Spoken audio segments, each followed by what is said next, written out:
VB न्यूजमध्ये सर्वांचे स्वागत आहे। पंढरपूरमध्ये आषाढी यात्रेच्या पार्श्वभूमीवर शहरातील रस्त्यांच्या दुरुस्तीचे कामे सुरू आहेत। मात्र नाथ चौक कवटेकर प्रशालेजवळ प्रदक्षिणा रोडवर सुरू असलेल्या कामामुळे प्रशासनाचा भोंगळ कारभार समोर येत असल्याची टीका नागरिकांकडून होत आहे।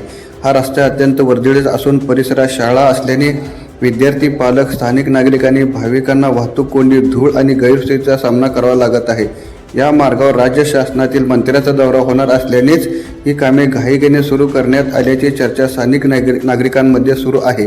मात्र प्रशासनाने केवळ दौऱ्यासाठी नव्हे तर नागरिकांच्या सुरक्षेला आणि सोयीला प्राधान्य देत नियोजनबद्ध पद्धतीने कामे करावीत अशी मागणी आता जोर धरत आहे।